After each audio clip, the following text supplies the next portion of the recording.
If you haven't heard, our Growth Report 2 has just hit the shelves. In it, we take a look at the healthcare industry in the Mahoning and Shenango valleys, in particular the nursing field, which lately has been the most in-demand job across Ohio. We spoke with Barb Meyer, a nursing instructor at the Trumbull Career and Technical Center, for the story, and she joins us here today. Well, Barb, thank you for being here. Thank you for having me. Consistently, I know in December, one of the latest surveys from Jobs Ohio, consistently nurses are the most in-demand job across the state, and they're very in demand across the nation also. So I guess, what are you seeing locally as far as the demand for nurses here? The demand is still high. There's a large turnover of nurses still right now. Certainly the pandemic didn't help that. Long hours, underpaid, dealing with a lot of death, obviously, more so than in the past. So I'm trying to encourage my students that this is, there's lots of different opportunities that you can do in nursing. You know, we focus more on geriatric nursing or dealing with the elderly, but and some of them like the elderly when we do our STNA clinicals, but I also encourage them, this isn't something you have to stay with the geriatric population, that there's so many different opportunities for you out there.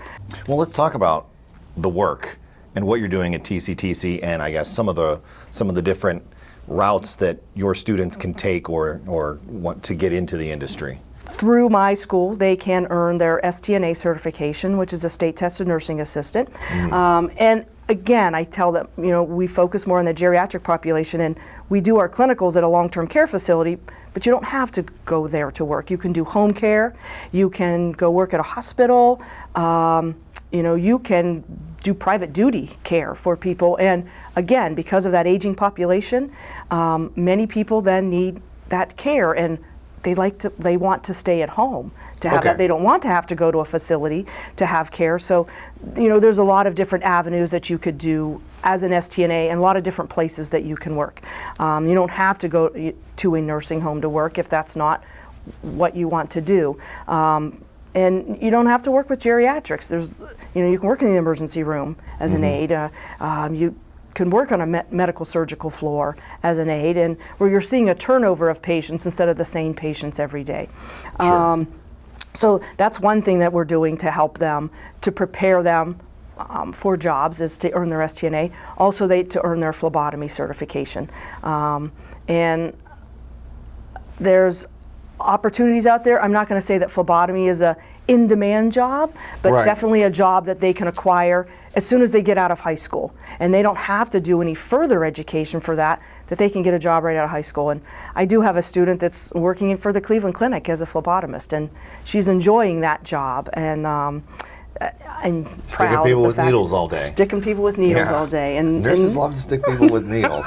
I don't know why. It's not that we want to give people pain. No, but no, it's not just, that. No. It's just, you know, a lot of times that it's you know, it's a satisfaction that you can do the job in the right fashion, and that you can help them in that fashion, that you get what the doctor wants to have, and then they can be cared for in the proper manner then. Because we'll be watching something on TV, and they'll be, I don't know, we'll be watching Grey's Anatomy. I don't watch it. My wife does, because she's a nurse, and I don't know. But they'll be, you know, they'll start doing surgery. There'll be a scene where they're doing surgery, and it's kind of graphic, and I'm, you know, peeking at it, and she starts like leaning forward, and she's on the edge of the seat, and she's not blinking. And I'm like, are you a psychopath? Like, why is this so appealing to you? She's fascinated by it, though. Nursing is not for everybody. Yeah, yeah. And she just thinks it's really interesting. Realize, and if you don't like the blood part of that, there are other parts of nursing you could do, as research or working in as case management, that you could do paperwork. But a lot of my students talk about that, and they talk about Grey's Anatomy and that. And I tell them, if you don't really like the Grey's Anatomy type of shows, getting rid of all of the drama part of it, but the medical piece of that, you're probably not really in the right program. Yeah. Because if you don't like that, I mean, you have to deal with those kind of things when you go through college. You know, you have to do all of the different rotations. If you don't really like that part of it, maybe you should deal with something different in medical. There's people I say that they don't like that part, but they go into physical therapy or occupational therapy instead, because they don't like the blood part of it. But you know, the language of the words that they're talking about, and it's interesting, at the beginning of the year the students don't understand a lot of the things that are being said on Grey's Anatomy. Sure. But by the time that they graduate as a senior and they still watch those shows, they're like, I know what they're talking about now. Right. I can understand a lot of the words Sure. or the different tests that they're doing. I understand what they're talking Yeah. about now. So that is one of the reasons for educating, is that you see the growth in the students. And I only have them for 2 years, but I see a lot of the growth in the students from that junior year to the end of their senior year, and the things that they learn and understand, and then being able to put that into play as to work. And I have a lot of students this year that have already acquired jobs and working in a healthcare facility, more so than I have ever had before. So you Okay. talk about the demand that the students, instead of working in fast food or retail, that now have acquired jobs in healthcare facilities. And that's one of our requirements for career and tech education, is our students have to work 250 hours in this work-based learning.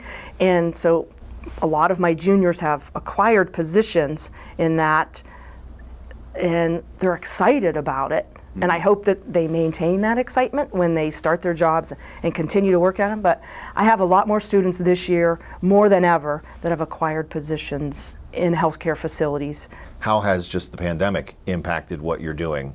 Do you see more people interested in the field? Less people? Are people going, I don't want to be on the front lines of this thing? Honestly, we have a higher enrollment than what we have had in the past. Okay.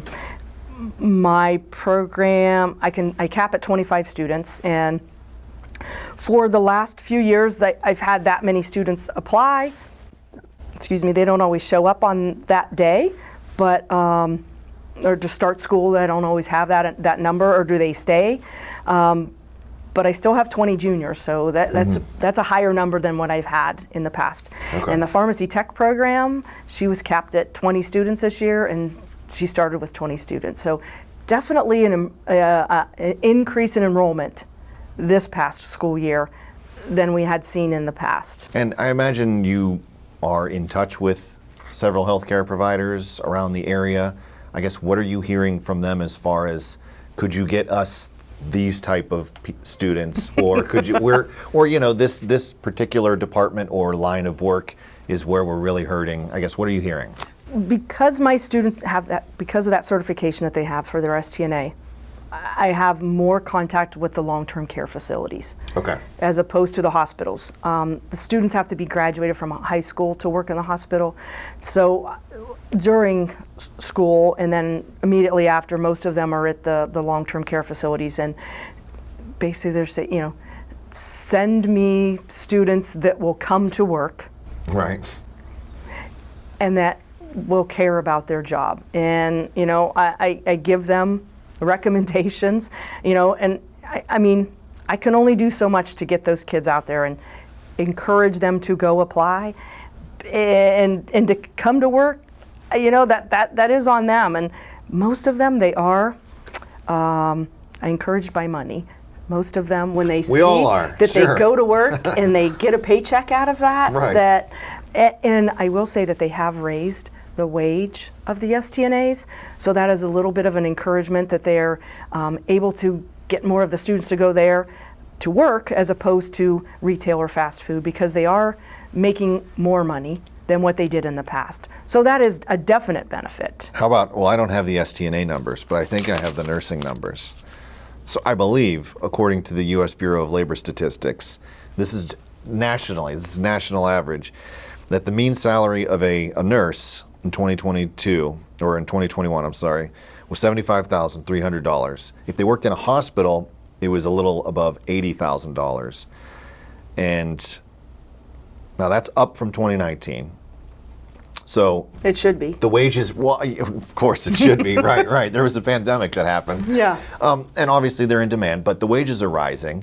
And I think that's about $20,000 above the mean salary of just an average occupation in America.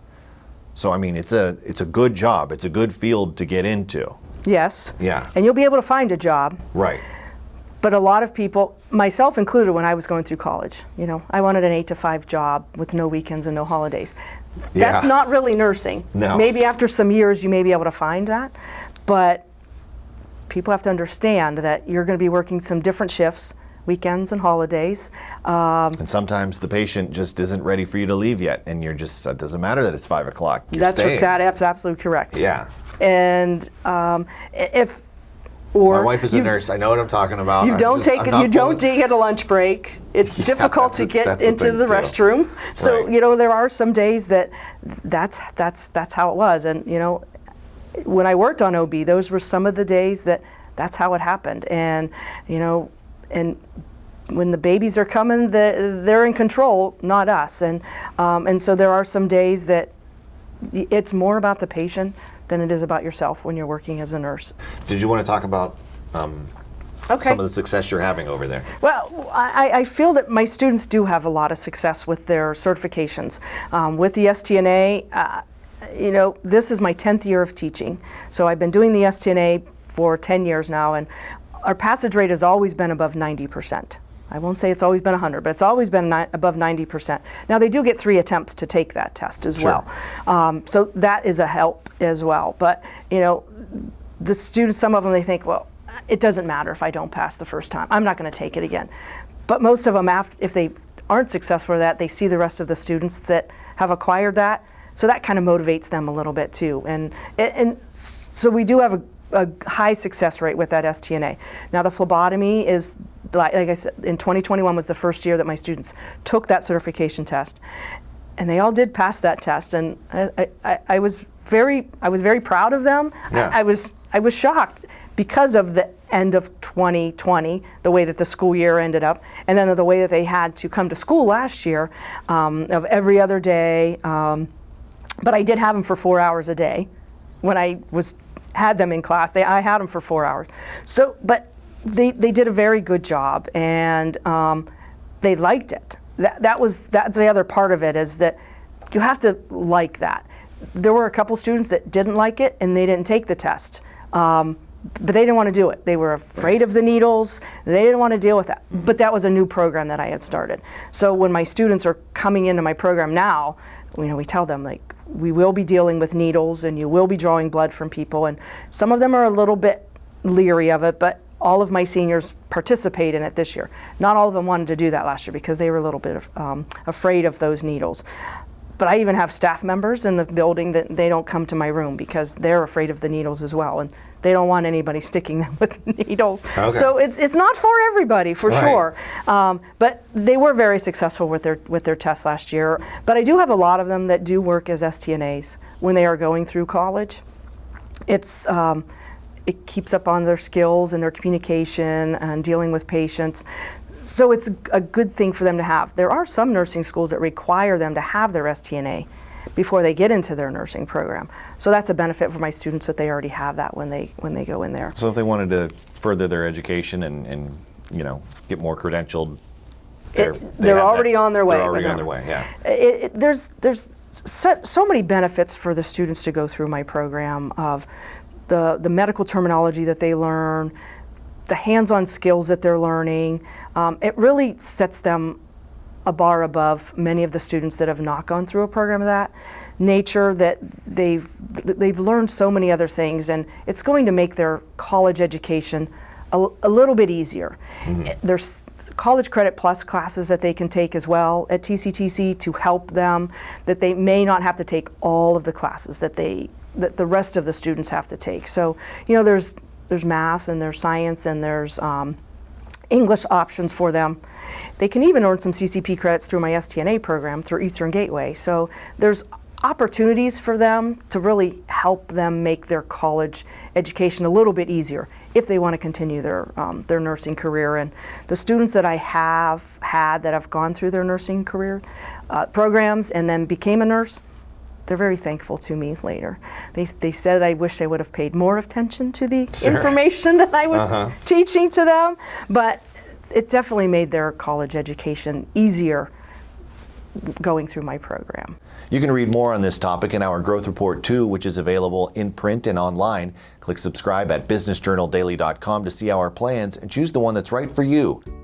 717 Credit Union. Business services designed to meet your daily needs. Commercial loans, business deposits, merchant and payroll services. 717 Credit Union. It's knowing you were treated right every time.